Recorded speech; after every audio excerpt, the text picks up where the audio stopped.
So I wonder if any of you has ever used anything like this. No? No? I can see a lot of heads shaking.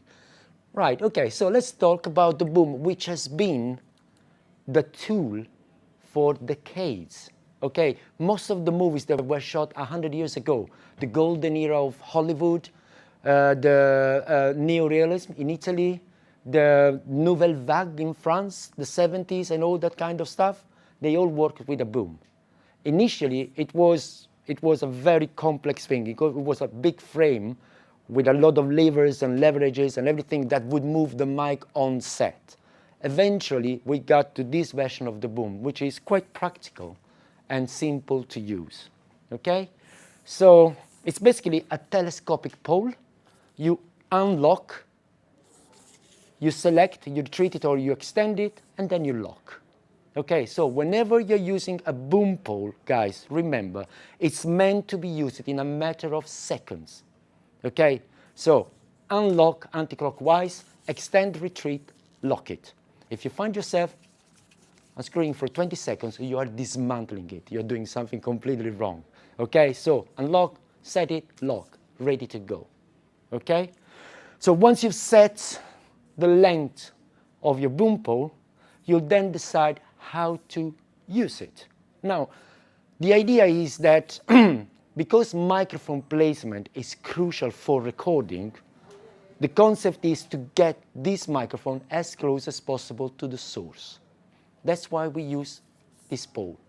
And the idea is that when I get in position, okay, we can talk about the position. It's very personal, but I can give you my hints.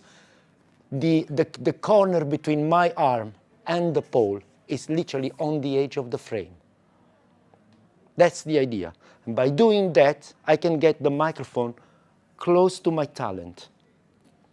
According to the frame, I'll be as close as possible. I'll be right on the edge of the frame. And in fact, to give you a basic concept, something to remember on how to use the boom, okay, I use a little mantra, a little 3 words thing. Usually you will drop the boom in frame. Literally, can I use you as my talent? More or less in front of the talent's face. You will find the edge of the frame. Talking with the camera operator, you know, you'll find the frame, and then you aim it. So drop, frame, and aim. You need to aim the microphone because these microphones are extremely directional. Do you know what I mean when I say directional mic? Yes, you know it? Yes, seriously? You tell me, what is a directional mic? When it records like directly in front, then I imagine that it's at the end of the microphone. Exactly. He's got like a polar pattern, you know what I'm talking about, that looks just in front and is designed to reject sound on the side and on the back. In fact, a skilled sound guy will point the microphone to the source and will try to offer the back to the noise that he doesn't want to record. So he tries to achieve that sound to noise ratio that we were mentioning before by carefully aiming the microphone. Are you with me, guys? So drop it, find the edge, and aim it. Drop, frame, aim. Okay, usually you talk with your boom operator, with your camera operator to find the frame. But just to tell you things, there are new apps on set where basically the camera people broadcast the live feed from the cameras on a Wi-Fi, on a hotspot on set. And you can connect to that hotspot with your phone. Literally, you see the live feed of the cameras on your phone. So makeup girls, they are all in the tent just watching things from there. They are not on set anymore. And when they see something wrong, they run on set. And what I can predict is that very soon I will have my phone on my forearm, looking at the frame. So I don't need to ask anything. I just find the frame, look for something in the background that gives me a reference, you know, a brick lane, a sign, something that gives me a reference that I know that I'm safe above or below, and then I can start working. Are you with me, guys? Remember, I just said that usually we boom from above, because especially when we are out there, sound comes from above. Airplanes, wind in the leaves, air conditioning, projector, they're all up there. So once again, I'll try to aim to my source and offer the back to the noise. But if I were recording on a moving train, how do you think I'm gonna aim the microphone? On a moving train, where the noise comes from? From the bottom upwards. Exactly. So remember, you can always go from below, which is much more comfortable. And you know, you can even sit down, all the other things, have a free hand for do levels, okay? So you can boom from above or below. Below can be also very comfortable because usually lights are from above, so you can cast shadows on set. Okay, that's another thing that you need to be careful. So again, sometimes I enter into rooms, into places with my headphones on, and I will move the microphone around. I will move it up and down, try to find out if there's one side which is noisier than the others, and then boom accordingly. Are you with me, guys? It's quite a complex equation because you need to put the lighting into consideration, and then the noise, and then the position, and then the action. You know, I may have to follow an actor that says some lines, walk back, delivers another line, and then slam the door. So I may have to fly with the action. And you can imagine how this becomes complex. You know, I'm fine here, but when I get here, I cast a shadow, and I can't do that. Okay, so what's the frame? How many cameras are shooting? Blah, blah, blah, blah, blah, blah. It's not an easy job, boom operator. I mean, we can talk about this. It's quite a complex job. But that's how you use a boom pole. That's why we use a boom pole. And that's how you basically operate it. So, yes, I mean, the boom. I'm just going to give you my physical advice on when I use it. I tend to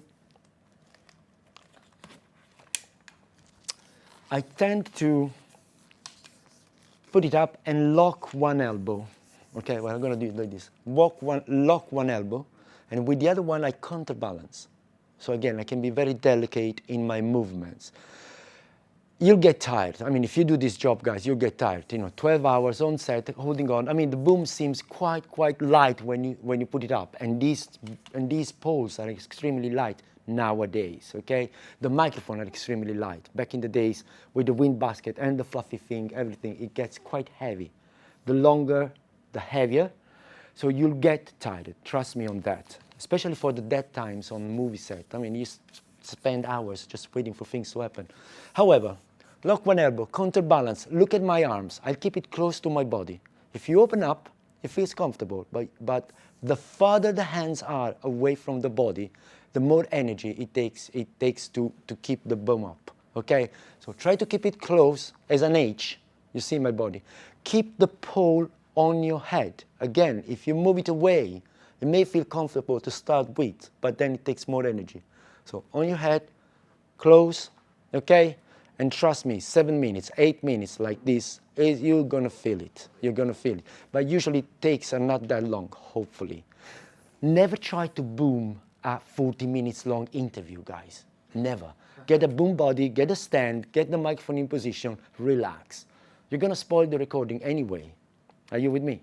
So if you get really tired, and if the location, the blocking allows for that, you can do the next take with the other arm. Okay, so you can swap the side of your body. As soon as they call the cut, get it on the boom, in the boom box, and relax. Wait until the very last minute. The boom up springs in action, is the last one to spring in action before, when they're ready to shoot, and it's the first one that moves away as soon as they call the cut. So obviously, if you boom from below, things are much easier. But still, you need to be still there. You need to follow. It's quite tricky. And if you're doing some Steadicam work, man, I mean, it really becomes quite a dance, if I can say that. Booming is not easy. It takes a lot of physical. You need to be fit. You can't just work with your head. You need a good head though, because you need to learn the dialogue. You need to take in the variation because, you read the script and it's all like that. Then you go on set, the actors, director change things. You need to be fast to memorize that. You need to be nice and polite because you are the closest one to the action. So you need to be well groomed. Don't smoke, don't, refresh and be nice because you're going to deal with the actors. And, actors have got big egos. Good luck with that. And again, you're going to be under the eyes of the whole crew because the action is there. You are here. Maybe the camera or the cameras are working with long lenses and they are miles away. Directors and everybody else is in the control room. Even your production mixer is away. But you're there with your actors. So once again, it takes some body, it takes some brain, and it takes manners. Okay? Even the clothes that I wear are going to be, and I can't wear North Face's jacket when I'm outside because that's going to be me making noise as soon as I move. So usually it's scruffy, old wool things, things that actually absorb sound. And then the colors. Some people say that, better black colors because if you get caught into reflections, it's less visible. Other people say, no, it's better bright colors because if you get caught into reflections, they spot it straight away. Up to you. Definitely, if you're working out there and there's crowd management going on, they will ask you to wear a high visibility jacket. So, the decision is made. But do you understand? So I need to be fit. I need to get my brain, I need to be sober. I need to be polite. And even when I wear, what I wear is dictated by the job. And eventually you're just, holding the boom pose. So quite a complex thing that needs to be all put together. And it's a decent job, by the way. We're talking about £400, no, more than £400 per day on a full rate job. So it's valued as a job.